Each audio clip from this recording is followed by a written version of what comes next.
ఈరోజు recipe cauliflower fry. Cauliflower ఇట్లా clean చేసుకోవాలండి. స్టవ్ వెలిగించి బాండి పెట్టుకున్నానండి. దాంట్లో ఆయిల్ కూడా వేసుకున్నా. ఒక 2 స్పూన్లు ఆయిల్ కాగిన తర్వాత తాలింపు గింజలు వేసుకోవాలి. పచ్చనిపప్పు, జీలకర్ర, ఆవాలు, అట్లాగే పచ్చిమిరపకాయ ముక్కలు కట్ చేసుకున్నాయండి. వెల్లుల్లిపాయ దంచి పెట్టుకున్నది, కరివేపాకు అన్నీ ఫ్రై చేయాలి.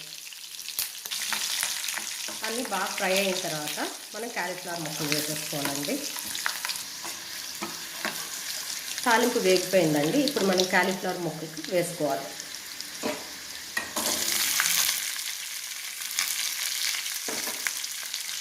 కలుపుకొని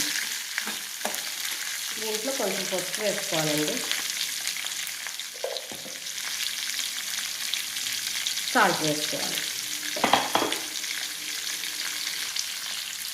బాగా తిప్పాలండి. అంతా పసుపు ఉప్పు కలిసేటట్టు తిప్పుకోవాలి.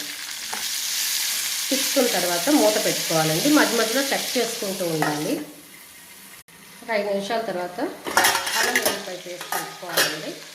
అల్లం వెల్లుల్లిపాయ పేస్ట్ అండి. ఇది కూడా బాగా ఫ్రై చేసుకోవాలి. బాగా ఫ్రై చేసుకున్న తర్వాత మూత పెట్టుకొని మగ్గనివ్వండి.